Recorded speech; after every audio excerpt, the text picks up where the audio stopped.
Alrighty then, John, welcome to the Leaders Who Care series. I have no doubt, well, you've already proven it to our audience that you do deserve to be on a series called Leaders Who Care, right? Oh my gosh, I love the name of it, and I love the fact that you're highlighting leaders who do care. There's a lot of them out there, but they don't get as much recognition. The headlines are never about the people who care; it's about the people who are maybe don't care. So I appreciate that. No, thanks. Yeah, I remember, and I don't know, the old times several years ago, somebody said, well, that's a little too intimate for business, isn't it? And I said, well, the whole point was business leaders can Yeah, care and even do yeah. better in business if they do, and they're just having trouble with it. And I said, all right, well, I'm glad you told me now because I was about to start using the word love. I don't know what you would have said about that at the same time. So, I remember that. Speaking of being around for a while, there was a guy who taught a class at USC, Leo Buscaglia. I don't know if you remember that of name. course, I And he remember had a Leo. book, called Love, and he taught a course in love Yeah. to undergrads, and I that always impacted me. And I think we should lead with love. Why not? It's still as if you read the book Tuesdays with Maury. I I have. love the line that says, "Love is the only rational act." Yeah, and Einstein said in a letter to his daughter to be looked at, I believe after he passed away, was I did so many things, this and this and this and this. What I didn't do enough of was pay attention to the thing that's the most abundant by far of all, and that was love. I love that. Uh, okay, Yeah. well, that's a good centering for the conversation. Absolutely. So, I'd start with if you could share a little bit about yourself now. I always have to asterisk men with this because usually they answer with their title and what they do. That's not the question. Right. No, of course, of course. Tell us a little bit about John and maybe like where you are from originally, where you are now, maybe some family you're comfortable with, maybe something you've never told anybody you want to reveal to the world, stuff like that. Sure. Yeah. Again, my origin story really is foundational for me in my journey through life. I come from the Midwest. I come from Omaha, Nebraska. It holds a really impassioned and strong place in my heart. I still have family back there, a sister in Omaha, a brother in Lincoln, a brother in St. Louis. I go back every year for the Berkshire Hathaway meeting. My summers we would go to farms and do some work on farms. It's funny. This morning, someone said to me they're taking their kid off to Wash U in St. Louis, and he's a total foodie. He said, "God, Midwesterners must be nice. Every restaurant has 4.8 or more." And I said, "It's kind of true, Mhm. actually." Uh, so that piece of it is foundational, but also I had parents who were extraordinarily supportive of me trying and encouraging me to try different things. So whether it was a train trip from Omaha with another 12-year-old buddy to New York by ourselves, I mean, you wouldn't think about that necessarily today. Yeah. And back then it was unheard of. Or me at 16 working on a kibbutz in Israel, or me at 17 taking off a semester of high school to go work in Washington, D.C. These are all things that my classmates didn't do, my peer group didn't do. And it was just encouraged for me. It's funny, I have the genetic makeup of saying, why not? And that's really led my life. I hope that I'm thoughtful in the why not. I don't, but I'm open to it. I'm incredibly open to experience, and I think I get that from my family. My mom and my dad were entrepreneurs, and my grandfather was an entrepreneur. And so I think I'm a big believer. If you don't ask, you don't get. And then for college I went to the West Coast and basically knew I was either going to go east or west. I just wanted to try something new. I'm one of the things my daughter, I have a rising senior in high school daughter. One thing I appreciate about her is she also says, "Dad, look, I went to school in this part of the country, I visited this other part, I want to try this other part." And so a little bit of wanderlust, a little bit of just intense, extreme curiosity, foundational with nice people growing up, and here I am today. I mean, we could go through, my journey there, but it really still today, I am that person that I grew up as in Omaha. Yeah, no, I love it. Actually, this reminds me of a Jay Leno interview with Robin Williams, where he used to say, "All I have to do is say hi, Robin, and I'm done." Right. No, I mean, I let for sorry, I do talk a lot. Welcome I to think the club. Welcome to the yeah, club. But so interesting. Well, first of all, you mentioned your daughter. Do you have other kids? I have one and done, and she's the love of my life, and she's also my by far my biggest learning opportunity. Yeah, that's the truth, especially these days. I remember when grandparents and parents would ask, "Why is the VHR going 12, 12, 12 all the time?" And now it's gone Right. even further. We're asking our kids about what's going on with this and what's going on with that. So it's all part of it. You talked a little bit about, growing up and everything. What were you like as a kid? Obviously curious and this and that. Did you have a lemonade stand? What were Oh you my doing? gosh. Yeah, yeah, yeah. Well, first of all, I was a smart ass. I'm just going to say it. I got a lot of what were called eighth hours, meaning you had to stay after school and put your nose against the wall for a half an hour so that you will learn how to be a better person. You had that Or teacher. You had that teacher too that did that. He called it Chinese torture. He called it. I think we have to put our hands here and our nose there. yeah, And yeah, yeah. I had that guy. Or I had Mr. Rainier, who do you remember the tiles and the ceiling tiles in the yeah, classroom with the little dots? yeah, of course. Yeah, I had to count the dots. Well, Let it's me know when better. you're done. It's better than cleaning the floor with a toothbrush. Oh yeah. Oh, I didn't have to do that one. I did have my mouth washed out at one point with some soap. Of course, No, of course, no parent would think about doing that today. it's interesting what you say though, is because in our business and what we do with talent and leaders and matching them to entrepreneurs and their businesses is everybody's looking, smart ones are looking for experiences more than years of experience now, at least the really good ones. And I find that to be quite a great change rather than just join a firm to get the title, to move up to the next title, next title, next title, and you can still have a good life. It's not terrible, but there's more emphasis now on what you were talking about, having experiences versus just time. I actually, it's interesting you say that. First of all, it feels like everybody inflates everything. Yeah. Yeah, I can't tell you the number of LinkedIn profiles that say I went to Stanford, and then you find out it was a weekend seminar or something, which is fine. That's not a commentary on that, Especially if you but don't see any dates, then there's yeah, something, right, yeah, yeah, yeah. You know what I'm talking about.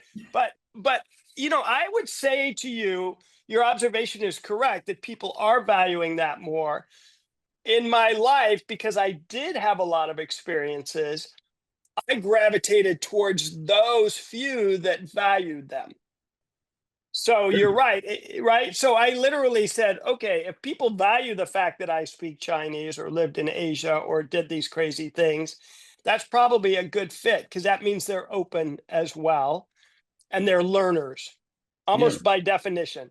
And so much of my path has, and I didn't think about it until you kind of just said this, by the way, but much of my path was going towards people who recognize that, um, maybe not as my superpower, but as something that they valued and thought would lead to a learning mindset, I guess.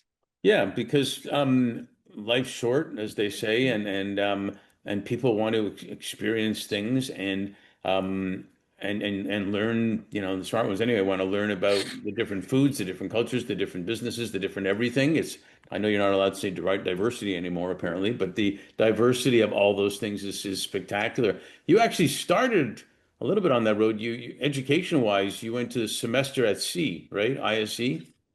Yeah, that is actually a life forming experience for me. It's funny you mentioned that. I am still, I am happy to say, I am still have reunions and friend groups from my elementary school from my junior high school, from my high school, from semester at sea, and from college. I have stayed in touch with various groups, and the semester at sea group, there it was phenomenal. And yesterday, someone sent me a brochure, online brochure about a ship called Canard that does a trip around the world. I'm like, I do that again. It was phenomenal, right? And it really, again, as a person was already open to seeing the world and learning about the world, uh, semester C just was perfect for me. And again, I had parents who embraced it and parents who said, "Yeah, go do that. That's a life changer." And If I can interrupt for a second, because yeah, I'm really good at it. It's one of my strengths.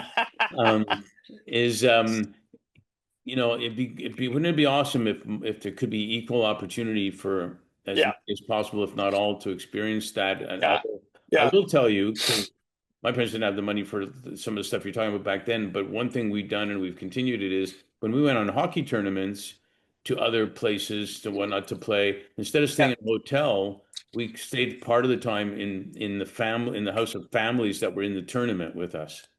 Yeah, and that's another way. And by the way, you bring up the money thing, and wouldn't it be great? And yes, I completely agree. But none of the experiences I did couldn't have been done with scholarships or with additional resources. And if people are willing to put in a little work today, there's so many opportunities for people to go out and see the world and experience things that they otherwise wouldn't. I worry, and I'm going to get on a quick tangent and then I'll come back. People have become kind of dumbed down with their social media and their passivity around that, and it's just so unfortunate. There's never been, probably in the history of the world, never been more opportunities for young people if they want to go at it. Well, And especially with the connections on technology that you can develop and what resources to find. Yeah, I mean, I was watching this guy on Instagram the other day who's made a following by going up to rich people and say, "Hey, could I just get 1 minute of your time and get life lessons?" And it's fantastic. And people are like, "Oh, okay." And I told my daughter, I mean, this is silly. She speaks French, and I said, go to uh, the Alamo Square Park in San Francisco, set up a lemonade stand, but instead of serving lemonade, say you speak French, and any tourist who wants advice in San Francisco, and have a tip jar. And she's like, Dad, that's completely stupid. And I'm like, I would have done Hey, that. we have a guy at the beach here that gives free hugs. Right? I mean, I'm not going to have my daughter do that, by the way. Right, smart move. Smart move. Well, question about that. You got your education, Stanford, economics, master's Asian studies. You talked about learning language. I'm trying to figure out what were you envisioning at that time, especially since you joined some pretty familiar names like JLL and Microsoft and AOL. I wish I could tell you I had a grand plan. I didn't. What I did do, and this is really, I think, a guiding principle of my life, is I try and surround myself or be around or participate in groups and with people who inspire me, who I can learn from, who are smarter than me. And that has been the overall theme of everything I've ever done, for sure. And what I would do, I mean, I was kind of weird about this. I look back on it. I would go through every entrepreneur magazine, Forbes, Fortune, Entrepreneur, Inc., name the magazine back then, right? And I would rip out articles on cool companies or cool people who were doing cool things. It was before, internet today, you can get that all day long. Back then, I literally had files and I didn't know what I was going to do with those files, but I just felt like having them around me was somehow Sure. be inspirational. And so I always knew that when I was really young, it started with sports. I'd read every book you could imagine on the Green Bay Packers Yeah, me or too. the Boston Celtics or the best, right? I was a tennis player, so I love competition. So I think it's competition combined with curiosity that's kind of guided me. Yeah, and not everybody deserves the same trophy or the medal. For Um, sure. you can all get participation recognition somehow, Right. but it is good to compete. It makes you all better, you know? Well, how did it feel going to the because you're in the entrepreneurship world there in the curiosity world, but then you go to JLL and Microsoft and AOL, big company type of things, even though they were maybe a little more entrepreneurial back then. But were there any specific experiences, inflection points that stand out there that impacted what was going to happen after that? Yeah, I think I'm just trying to reflect on your question. And what comes to my mind as you're asking that question is at every one of those places, I was lucky enough to have been mentored and coached and found a champion for me. And I think that makes all the difference. If I was to give some advice here, which you're not asking for, find a champion Yeah. and not just one, right? Collect champions. Well, Like I we'll kind of get to that in a little bit because we talk okay. about influencers and stuff. Yeah, But yeah. yeah, I think, but that really has made a huge impact throughout my career, and I stay in touch with every one of them. In fact, at 7 a.m. this morning, I had a call with one of the most important ones in my life, and so yeah, those companies. First of all, they were more entrepreneurial back then. To yeah. your point, and I'm not so good in huge companies. I'm That's why not I so asked, good. right? Yeah, right. Like that. I wouldn't hire me for that role. I'm too much of a rule breaker. I'm too. I need to shake things up. Well, we So we do that too. Even, we work with big companies, but we work and love working more with the entrepreneurs, the growth companies, the ones that can't afford a bad hire. Like IBM doesn't want one, but they can afford a bad hire. yeah, right. The people we work with, can't. And so speaking of that, you got the entrepreneurship bug, if you will, and you started your own venture partners I group. did. I knew. I kind of knew it was the perfect job for me because I got people coming in all day telling me their cool ass ideas, right? Things that I wouldn't have thought of, coming in, sharing their passion for those ideas. I love the investment world. I told you I grew up around Warren Buffett. Um, and it allowed me to look at new ideas and concepts on a regular basis. So for me, that was like heaven. That was literally the perfect fit. And I knew I wanted to do that even It's when I almost went to, sounds, I'm interrupting again. It yeah, almost yeah. sounds like in real life now you're looking through all the magazines and books you looked through before. You know what? That's a perfect comparison. That's exactly what it is. I didn't think about that either, but that's exactly what it is. And we'll talk about it at the end, but now I'm doing search funds and it's the same thing again. So I have a friend that he loves to make fun of me. Oh, what conference are you going to this week? And I do go to a lot of conferences, partly because I'm an extrovert, partly because I love, again, going through those magazines in real life and meeting cool people and hearing new ideas. So share a story if you can, or two in the 30 years you've been doing your venture partner group, that maybe stood out or you're most proud of or surprised about or amazed about. Uh, wow, there's so many. Okay, so how about the fact that I'll never forget this. So back when I had my second fund, um, we were making it was the dot com era, and um, we were making a number of dot com investments, and the world blew up. And I had my fund, and I'm like, wait a minute, this isn't going well. Like all funds back in that particular vintage, I need to think, how am I going to do the 2 minute drill here and figure out how to make this unbelievable Patrick Mahomes comeback. I really was like, how am I going to do this? And as usual, I was at a conference, and you talk about never burning bridges and keeping relationships alive.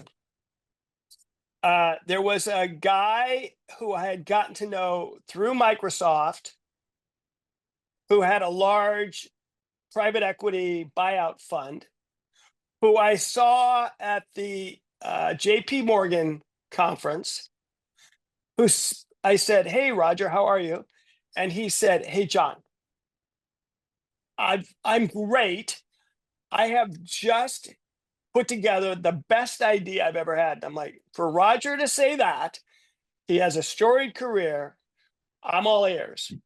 He tells me about it, and he says at the end, "You want in?" I'm like, "Really?" I'm like, "Absolutely." And that deal ended up being Seagate, Oh, wow. and the cap table was kind of absurd, to be honest. If you go back, it was, a famous venture fund at 400 million, Goldman Sachs at 300 million, this buyout fund, and then Stainberg had 10 million. I mean, it was like it didn't even make sense if you go back and look at that cap table. But that saved my fund, and we ended up being a top 10% in a tough year, vintage year. So that wasn't that sort of combined my theory about the relationships and keeping in touch with people and being open. Yeah, it's amazing how it might not have ever happened if you didn't meet him there, right? Oh, it wouldn't have happened. Right. So again, I guess putting yourself out there is part of what I try and do. Or you invest in a 3D printer that duplicates you and puts you in all sorts of places, or a That's holograph type of thing. We're all holographed to different places. I don't think the world needs too many of me. Yeah, I've been told the same about me, but that's another story. That's another story. Our firm was launched about 6, 7 years ago, and it was launched on the premise that leaders and organizations, business and nonprofit, whatever their organizations are, will always do better when they're doing good. And it was launched that it's a good thing to make money and do good at the same time, and it's Yeah. needed and all that. Can Yeah. you and we're all about talent and leadership and impact, with tech being a resource to make that happen, a tool. Yeah. Yeah. Can you describe how and why you advised specifically on Rocket Ship VC and Wonderground Coffee? I noticed were cool, and what Yeah. lessons you got from those? Well, can I change the question a little bit, because I think um, people who are in leadership positions who it started for me at Microsoft. Microsoft was committed to the United Way. I was lucky enough to be asked by Bill to be a loaned executive to the United Way. And I spent 3 months, Microsoft paid me during that period, but full time at United Way, Hmm. learning about their various organizations, helping them raise money, and being part of that. And it's not so much that I did that that's cool. It's that Microsoft said this is an important piece. And Bill got that from his mom and dad. Hmm. And so that, and also I grew up in a household where we gave 10% to charity, and we had a charity coin box and philanthropy. And so it's always been part of my thinking. Today, one of the things I care passionately about is something called Founders Pledge, where people pledge some percentage of future earnings, as I do for my own fund, for my own carry, into philanthropy. Hmm. And I just know, I mean, whatever angle you want to look at this, I'm a better leader because of this. I know others lead more effectively when it's not just about themselves. I know organizations have more mission and cohesion and purpose Yep. when they're thinking this way. And so this is this is really important to me. Life is short, and I know that's a cliche, It's but you real. get older, and Very short. it's shorter and shorter. And I remind myself, I literally remember that book by Carlos Castaneda, and I don't mean to be grim. I say this in a positive way: use death as an advisor. Well, why do I need to make more money just to have more money? What am I going to do with the money? Right. How can I impact people positively on a daily basis? What have I done today? I mean, literally every day I ask myself, what have I done today to bring a smile to someone's face or help someone feel a little bit better? Well, Because you give me a good good. segue. Yeah. Um, and I'm going a little off base here, but Yeah. we talk about the search funds for sure. I've had a lot of conversations with certain executives about AI layoffs and things that are going to happen because of AI, Yeah. and there will be new jobs created, but there will be a lot, probably more than Yeah. ever. Yeah. However, I think the impact of AI will be super positive in a lot of ways too. The you reminded me when you said Bill Gates and UNICEF. I know companies and clients and friends that have done that type of thing also, or Yeah. United Way, whichever it was, and Yeah. there's been conversation about and getting rid of titles, getting rid of socialism, capitalism, universal income, get rid of titles, just start talking solutions. Not we can't do it because of the title. And long story short, if I use an example of a company makes 100 million more because they laid off X number of people, they're saving on salaries and healthcare. So 100 million more. How about if they keep 50 million for the shareholders and everybody, and random numbers here, and 50 million, half of it maybe goes to upskilling people or new skills, whatever they can learn. But the other goes to keeping other people on tap, on salary, to be allocated, for lack of a better word, to the community. Teachers, caregivers, putting little gardens in every school across the country, whatever it may be, parks and stuff for community. And then people would say, well, that's universal income, it's socialism, that's not our purpose. So if you don't do that, and all these people go on unemployment, um, and there's going to be have somebody's going to have to pay for that. So there's going to be taxes to do that. So would you prefer that, or how about having a great brand and a great purpose and whatnot, keep those people on, making money, buying stuff again, communities better off? Thoughts? We're at an inflection point. And just as capitalism in the early 20th century created alternative philosophies and systems, I think we're going to see a renaissance of new ideas around this. Because I don't think it's sustainable to just do it the way we're doing it. Right. I just said it doesn't make, just look at the glide path here, right? This stuff is happening and it's happening faster than we expected. And humans are evolutionarily not able to keep up with this.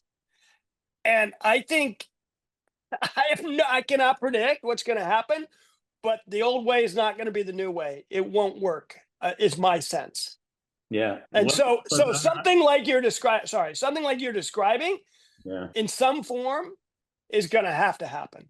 Well, I don't know if you've ever seen the video, The Corporation. It's on YouTube. It was done years ago, and it was about the first corporation. And it was about the only way you can have that corporation is to clearly show the public benefit. And you weren't allowed to do this and this and that and that. And then we messed up corporations to some degree later Right. on. It's fascinating. It's interesting to see. So I want to get into before we run out of time. Um, they do say the fourth industrial revolution is about AI and tech and all that, but the fifth is about humanity is making its rounds. What's now and what's ahead for you? And talk a little bit about you're engaged with the Gate Hound Fund. Is it pronounced a Gate or Gadi?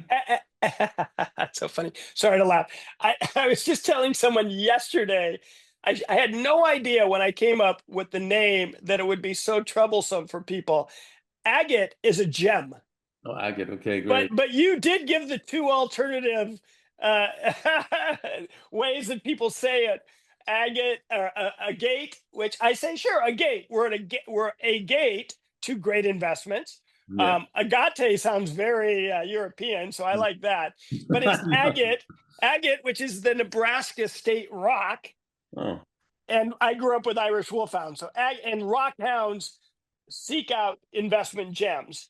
So anyway, that's that agate hound. it makes for great conversation, right? By the way, Irish Greyhounds are like little horses. Oh my God, Irish wolfhounds. We when I walked my dog, and I was quite short until eighth grade, they Yeah. towered over me. It was people would laugh as I was walking through the neighborhood. Well, I was in a hotel in Seattle a while back, and there were three of them, and they were lying in the lobby, and there was nowhere else to walk. Well, imagine when they would lie in my bed and sleep with me at night. I learned early my place. But they're like giant, gentle giants, They're right? gentle giants. They are the tallest breed in the world. Yeah, they're They're beautiful. beautiful. Yeah. Anyway. Talk to us, and this is an important point, and it's something I'm really interested in. Talk about the world's first fund of funds, search fund, Yeah. and what it's We, about, why it's the highest performing asset class. Tell me. Yeah, so for your readers, I don't know if you put reader notes in, but I would encourage people, if after this they're interested, to look at the Stanford study and the Stanford primer on search funds. Search funds, I was lucky enough to be at Stanford when they were invented. There was a professor there, Irv Grousbeck, who is the Warren Buffett of this asset class, a gem of a man, full of wisdom, full of caring. He is one of those leaders that you talk about.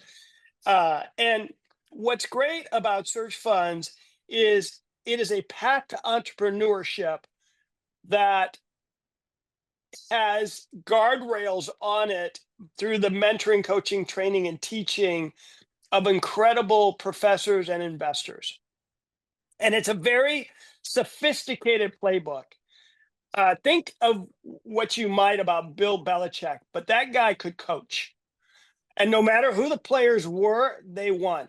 And that's kind of what search funds are able to do.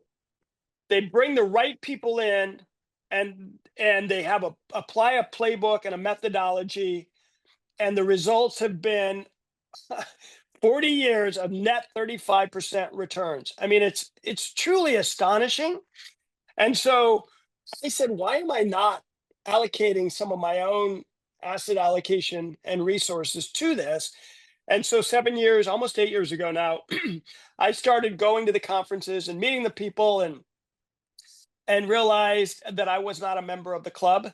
And it's a great club. And I was at first kind of put off by that. And then I understood that this is, you got to earn your way in and build the trust and add value. And so instead of, if you can't fight them, join them, I said, then we should do, no one had done a fund of funds. And so my strategy, when you start at 35 plus, 30 plus percent, 35%, and you do a fund of funds, you still end up at very high returns. Okay. And you have this incredible diversification. So our fund will have 200 small businesses, acquisitions across America, across industries, with being run by Harvard, Stanford, Wharton, Booth MBAs who are being mentored by these incredible people. And it's so fun because these, I'll call them young people, they're 32, 33, 34-year-olds who are the best of the best, but have never run anything necessarily. And they're hungry as hell, they're entrepreneurial as hell, and they will climb the mountain. They will sleep at the office. They will do whatever it takes to make this small business work. And with the graying of America, as we talk about getting older, there's 10,000 businesses a week that are transitioning. And we only back a couple hundred searchers to go after this immense market, and then they have this support around them. And it truly is. It feels like venture capital 35 years ago. Mhm. And so I just feel very blessed and lucky to be part of this group of people, and try and contribute in my small ways. What's the size when you say small businesses? What kind of size are you talking? 2 to 5 in EBITDA. Hmm. So, 8 to 40 in gross revenue. Hmm. And we have criteria for the multiple in which we buy it, and making sure there's not too much customer concentration risk. But it's broad. Like, we have pool cleaners and accounting firms and med spas and street cleaners and meter readers and sheet metal fabricators, and yeah. All the things that we all need. Yeah, AI is not going to replace those tomorrow for sure. Well, the landscaper, at least cutting the grass, maybe. Well, a friend of mine's doing is an arborist, and he's doing a roll up of that, and he's doing extremely well. And uh, there's it's fun in my world. I walk down the street. I was just looking out at the street. I walk down the street and I think, oh, somebody had to put that screw in there. Someone had to put that lamp up. Someone had to put the concrete. I mean, literally, you're surrounded by services and businesses that you don't think about on a daily basis, Yeah. but they're all Or you could have, and because we've been talking about, we do a lot of work in untapped talent. Untapped talent is formerly incarcerated veterans, uh, right. people without college degrees, refugees. However, there's also the wisdom of senior people, grandmothers and grandfathers that want purpose and to do stuff in the community and stuff like that, which a little bit relates to the laying off people too, but Sure. even others. And there's a lot of opportunity to use that wisdom and not lose it and do some great stuff in communities. 100%. And it's funny. I have a bunch of friends my age who have a ton of energy, a ton of wisdom, and they've kind of aged out, but yet they want to get involved. So our investors, I'm trying to put opportunities for consulting and board activation and advisor roles in front of them, because they have a lot to offer as well, to your point. Yeah. Well, I got one more question, and there's so much more, but in LA, we always say keep on wanting more so we can do a sequel. I love it. We may have to do that. But here's a question. A client of mine told me in 2021, he said, the year 2020, last year at that point, he was saying, was the year that flew by slowly. And it hit me, it's a great line. And now we're almost in the end of 2025. And for many people, it feels like COVID was yesterday and years ago all at the same time. I'm amazed that it's 5 years already. And with all that said and all that's happened, this and that, what are you most grateful for and what are you most hopeful for? I'm one of those people that keeps a gratitude diary journal. Um, I honestly feel like I'm one of the luckiest people on earth, and that's not a throwaway comment. I'm grateful for so many things. My grandmother was always like, if you've got your health, you've got it all. Yeah. Knock on wood, as they say. And so far so good there. And I try and be thoughtful about that. I'm grateful that I have something I'm so passionate about that I get to do every single day. I'm grateful for friends and family. I mean, honestly, I'm grateful that we get to have a conversation right now about life and what's important. And I try and live my life as light. And I know I make lots of mistakes. Let's be. I'm a pretty humble person around this stuff, but I'm going to keep putting myself out there and try and learn from my mistakes and just evolve to be the best human being I can be. Well, they say if you're not making any mistakes, you're probably not doing anything. Right, right. Well, then I'm doing a lot. So, what are you most hopeful for? Next generation's got to figure it out, and they will. I mean, honestly, we make fun of them a lot, right? But having a young daughter, I see the challenges. It's not an easy world we're giving to them. Right. But there's a lot of wisdom there. They're building up. They're building up their version of world, and they're not gonna be. I don't think they're going to be as blindsided as our generation probably is going to be in the next 5 years. Hmm. And so I am hopeful around that. And I worry, like, as any parent, as any steward, that that it could go either way. But if it's gonna work out, it's gonna be the next generation, and it is pivotal. And so I hope everybody is spending time with that next generation and supporting them and loving them and providing some examples and wisdom, because that is the future, and that's what we're going to have to rely upon. Amen. Well, I'm grateful for a new friend. I'm grateful For for, sure, for sure. and also that you are a leader who cares, and that's probably what I'm hopeful for too, because we need more people to care and even to love, God forbid, that and you can do that in business, I think, and still do great. And Oh, not I think for sure. you For know, sure. enjoy the journey. It was the former scholar Kobe Bryant, if you will, I love it. said once that you should all have a dream to win the championship or this, that, or other, but you just got to know that the dream is actually happening right now. Amen. Amen. You bet. Thanks, brother. Thanks, brother. I Thank- love it. Appreciate it. Me too.